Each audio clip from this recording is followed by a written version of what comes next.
Welcome, and thank you for taking the time to have a look at our Logdepot 7 presentation. We will first show a short presentation and then demonstrate LD7 live. Before starting the introduction of Logdepot 7, we'd like to have a quick flashback on good old Logdepot 5. The previous Logdepot, LD5, has become very popular because of a few great features. The non-stop reliable recording, the flexibility in input interfaces, the scalability from 1 to hundreds of channels, and last but not least, the user-friendly and fast web-based interface. But some of the specialities have become a little outdated. The fact that it only runs on Internet Explorer on a PC was not something we were very proud of.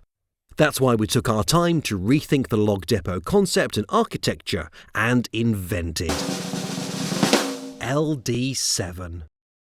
Redesigning did not mean starting all over again. That would be a foolish thing to do. It meant reconsider the whole concept. Define a new architecture based on state-of-the-art technology, and then keep the things that are good and replace the things that need improvement or retire them. About the architecture, what's the difference? No fetcher. The new improved OS versions make reliable direct writing to network locations possible. Therefore, the fetching process has been eliminated, and the audio-video backends now write directly to the required storage location. A new Media Administrator module has come in place to coordinate and tell the backends where to write their files. Media Abstraction Layer. This brings us to another new unique feature, the Media Abstraction Layer. This layer relieves all modules from the burden of knowing where files reside. The Media Administrator knows and coordinates the process. Adding storage is therefore as easy as connecting it and informing the Media Administrator. Cross-platform support. The browsing is now fully based on HLS streaming, making the web interface work on multiple browsers, including Chrome, Firefox, and Safari on the Mac or iPad. Native H.264 browsing. You don't have to use Windows Media anymore. Just record in one or more H.264 bitrates and choose any one of them for playback. Multiple timelines. Internally, LD7 will use GMT and GMT only for time reference. But the GMT can be translated to more than one timeline. A logical different timeline is local time, but LD7 will also allow you to work with, e.g., a reception timeline, timestamped at the time of reception of the signal, and a studio time that is embedded in the media signal and has a direct reference with an as-run list. But let's stop talking and let's have a look at the new LD7 web client. This is what it's all about. The first thing we notice are the flexible panes. They allow you to make maximum use of the available screen size. Open panes when needed, but close them when you don't. To make your life easier, LD7 will automatically open and close panes depending on your actions. Hitting the search button will open the search results pane because you'll probably need that. Searching is one of the powerful new features in LD7. The browse part of the search pane allows you to choose the old way of picking a channel, a date, and an hour to navigate. By the way, please notice the checkbox in front of the channel names. In the very near future, this will allow you to play multiple channels simultaneously in a multi-view display. Not yet available, but prepared. But the real new thing is, of course, the search part. LD7 allows you to search for any part of a recording using the Google approach. Enter a search word and hit search. The system will conveniently show the search results ordered by estimated relevancy. LD7 allows you to narrow searches down by using filters such as channel or category, or limit the time frame to be searched. The results are shown as video clips, typically as programs in broadcast or as meetings in conference applications. Selecting a program reveals one of the real great new features of LD7. Even though the recording is continuous material, chopped up in files for inevitable technical reasons, the user does not notice this background behavior at all. The program that we have opened here is split over multiple files, but it is presented as one clip, namely the program you want to see. The slider at the top of the video pane that has been opened automatically shows the part of the day that is currently selected.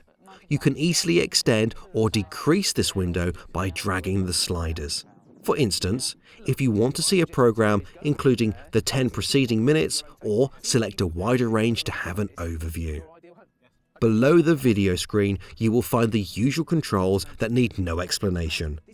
The metadata bar shows the program names or other relevant metadata. The use of metadata remains flexible as it was, but the system will now additionally show all available metadata when hovering over. And of course, the click on the thumbnail will jump to the corresponding part of the clip. You will probably like the display of the metadata. It's not rocket science. I bet you have this at home too on your digital TV, but it sure is convenient. Despite all of these new features, we have been able to maintain the biggest advantage of the former LD5 system: extremely fast and responsive navigation. In most cases, LD7 is even faster. LD7 allows you to play back any H.264 or MPEG-2 stream in any quality. The typical use in LD5 was to have a high Q stream and a low Q, now called proxy stream. This setup is still supported, but LD7 is much more flexible. It allows you to have as many stream formats as you like and choose any of them for playback. The list box here allows you to simply pick the quality you want to view. The other two list boxes allow the user to choose a particular audio track, typically a language, or choose a video track if multiple tracks are available. Logdepot 7 is much more than its predecessor, meant to be used for accurately editing and cutting pieces and clips for further processing. It therefore supports frame-accurate navigation and frame-accurate editing. Let's open the Export pane and notice that the system automatically closes the Search Results pane. Setting and fine-tuning the Q-in and Q-out points is one of the major improvements in Logdepot 7. Use the video window to roughly set the Q points and fine-tune them in the very user-friendly Export pane. These buttons allow you to move forth and back by 1 frame or 1 second. Double-clicking them will jump 5 frames or seconds. The thumbnail windows here show the exact first frame and last frame of your selection. When the clip has been tuned, you may give it a name or label for your convenience, or leave the default and either export it or add it to the playlist. This playlist is another great new feature. Some existing customers may be using the LD5Q service, which enables the possibility to collect multiple clips before exporting them as one file. But the new playlist function makes this process a lot easier. Simply add clips to the playlist, rearrange them as you need, and export the playlist as one file. The export process now has built-in functions to rewrap the internal transport stream format to MP4. And another new feature is the possibility to export the playlist as an EDL that can be imported and edited in well-known video editor programs such as Final Cut Pro or Adobe Premiere. The download window has now been improved as well. On top of all the nice things you have seen, you can expect the following additional features soon. Audio-only client. Of course, LD7 will have an audio-only client version as well, having the same benefits and on top of that, showing a long-wanted wave display to allow easy navigation and editing. LD7 is fully prepared to show multiple video tracks and/or multiple video channels simultaneously in a multi-view window. Of course, there is more to tell. Don't hesitate to contact our sales team if you want to know more. For now, Thank you for your attention.